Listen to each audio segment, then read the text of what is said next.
movie was made by a textbook company. Hope that means we can sell it back when we're done. The music implies tension, but I remain dubious. Attack of the AV Geek! Ah, damn it, all rights are reserved. You guys need a nerdy sidekick? Look, it's that troublemaker. Bigger line than we do too. I don't think we have to worry about it though. If Dean can hit Andy with a couple passes, we'll be in. Yeah, it work all right. Hey, you guys want to see my extra nipple? You guys want to hear something? That depends on what it is. It's my Celine Dion impersonation. Well, this is too good to keep. The other night I was out with Susan Harper. Susan? She's a girl. Yeah. Oh, maybe I shouldn't have said anything. You're not going steady with her, are you? No. We've been married for 4 years. Well, in that case, I stay at home from the library. And she showed me one of her ankles. What a troublemaker. Susan said that? Yeah, that's what she said. No kidding. She said I'm uglier than Jake Busey. No kidding. Well, I got days, you guys. See you back later. Catch you homies later. I think he's just bragging. I doubt if he even had a date with Susan. Mel's the kind of guy who'd say anything to get some attention. See you at practice. He's one of the 5 neat guys. This looks pretty good. Why don't we stay right here, Susan? Fine. So what's this I hear about a troublemaker? Let's see. I'll ask you some questions from the end of the chapter. Then you can ask me some. Okay. I must warn you, I'm thick as 2 short planks. Why is force a vector quantity? Because it has both magnitude and direction. That's right. Now what color are my eyes? Now, what instrument is normally used for measuring force? A force measuring stick? That's the next question, Dean.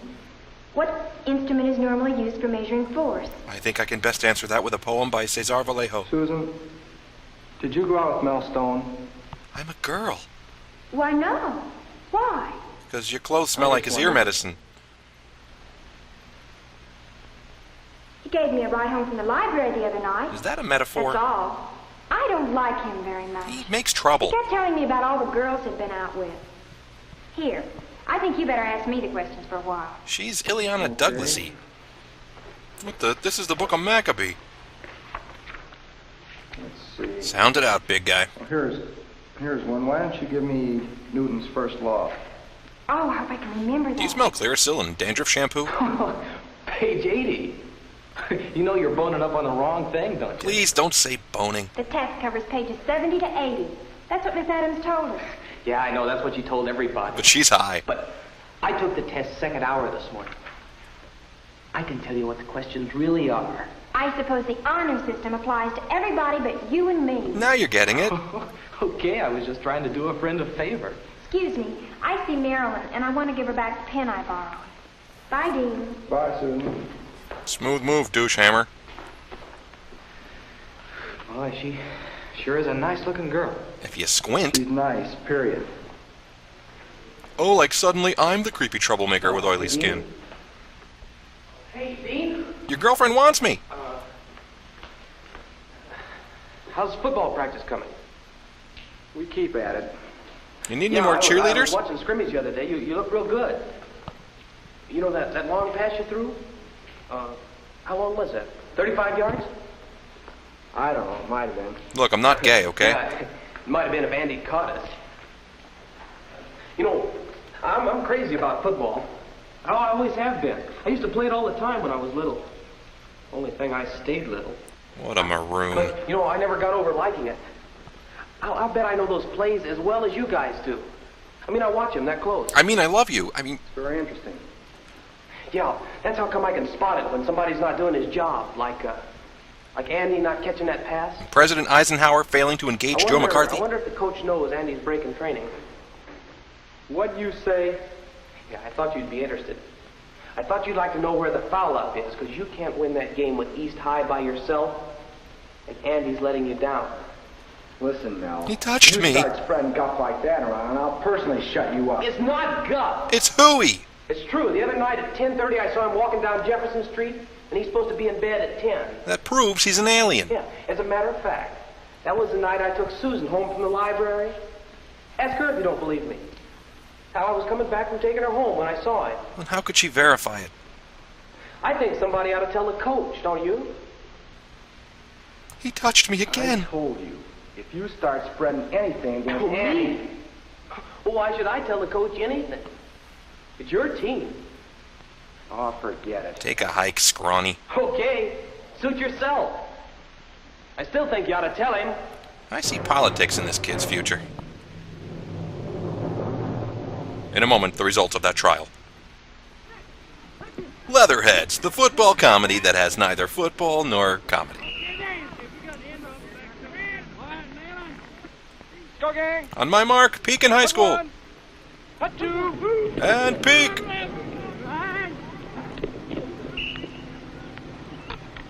He's just upset because he's in this movie. Take it easy, Andy. We'll get it next time. Okay. Is he checking him out? Later in the locker room, Dean confronts Andy about the odor. No, I think I'll start tomorrow. See you, Dean. Andy. Okay. See you guys in home ec. You ever have weird feelings, Dean? You ever just feel really confused and cry for no reason? Say, Andy, Yeah? have you been staying up late at night or something? How dare you, sir? Nobody has to tell me your timing's all off. Your head's shaped all You weird. act like you're all tired out or something.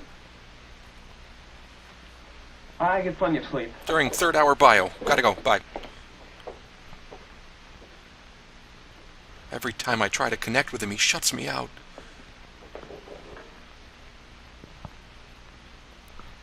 Hey, it's the Hill Valley Clock Tower. Where's Doc Brown? Andy makes his shameful nightly walk to Radio Shack. Poor kid's got the rheumatism.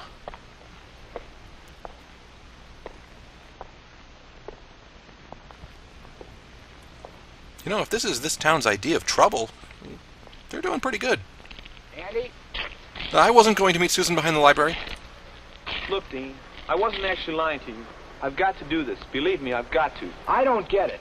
You know how important that game is, and you know what the training rules are. No walking. You bet I know how important that game is. And that's why I've been out walking late at night when nobody could see me. But I didn't lie. I get plenty of sleep. In I church. take a nap every night, right after supper, before I start studying. I just go out for a walk just before I go to bed. But why? It's a walkathon to cure That's communism. me. In the last game, I got it twisted, just a little bit. But you know what the coach said. If it ever bothered me again, I was through. I just couldn't let him or anybody see me exercising it. I've had to do the work on my own. Andy, I wasn't listening. you might be hurting yourself. I think you better tell the team doctor. And get sidelined? No, sir. I know what I'm doing. Tomorrow's my last game, and I intend to play in it. Poorly. The walking I've been doing's working. That knee's a lot better than it was 3 days ago. I still don't like it. Punch it up a I little. wish you'd tell the coach or the doctor. I'll be all right, Dean. Don't worry about me. You'd better worry about getting home and getting some sleep yourself. You didn't have a nap after supper. How does he know that? Eat my dust, dumb jocks. Wouldn't you know it? Mel Stone. Do you think he saw us? I think he saw us. Let's go write him a harshly worded letter. These guys appear to be fully prepared for some football. And what's this? The ball seems to have been replaced with the head of that creepy troublemaker kid. My, our All-American boys are getting clobbered. Well, it is clobbering time. Touchdown for East High by 6. The kick was no good. Susan accidentally cheers for the wrong side and throws the game. 35-yard line. I can't tell what's happening without 1,000 graphic overlays on the screen. The ball carrier was Wilson, number 11. All is lost. We don't got spirit. The injured player is Andy McGuire. He's dead. Come on, Dan, get with it. Come on, you guys. Quit loafing. You're not hurt. Let's play ball. Yeah, stop being injured, you pansies. Is he hurt or just tired? I may have to ask that little question at the dance tonight. You'd be bitter, too, if you looked like him. When white people dance. Golly, everybody's sort of quiet tonight. I guess they're tired after the game. Susan, you can't have much of a victory celebration without a victory. That's not what the Bush administration says. We all knew they were going to be tough. I just hope Andy isn't hurt seriously. Andy's gone, forget him. Uh-oh, look who's coming. You know, granted he's annoying, but they would have lost the game regardless. Why so glum, football hero? You didn't actually expect to win against guys who stick to training, did you? Mel. That's right, Susan. You don't know about Dean and Andy, do you? Everyone I know they knows. played a hard game against a team that was a lot bigger than they were. Let it go, Susan. It doesn't matter. Well, it does to me. I'm fiercely You know what anti-trouble. I think of you, Mel. I think you're just plain jealous of Dean and Andy. They're athletes, and they get along well in class. And everybody likes them. And they bathe. And you just can't stand that. Boy, she's really sold on you, isn't she? I guess you didn't tell her where you were late last night. On the curb, it's I guess scandalous. she doesn't know why you played such a rotten game. Dean, what's he talking about? It's true, I took a brisk walk, I'm so sorry. What good is all this doing you anyway? Did you hear? The lady wants to know what I'm talking about. I don't want to hear it. Sure you do. You're just dying to hear it. As a matter of fact, everybody here is dying to hear it. Oh, here we Go go. ahead, make a speech, hero. Please, Mel. Are you going to speak up, Deanie boy, or shall I tell? He's still not as annoying as Sean Hannity. You're bothering us. Beat it. Suddenly it's directed by Hitchcock. What'd I ever do to you guys?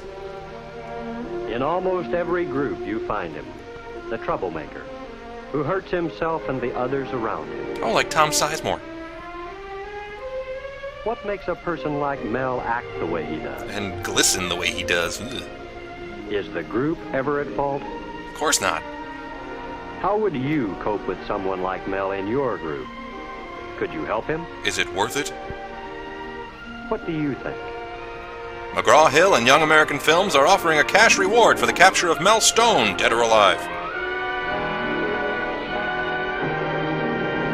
They would have lost the game anyway.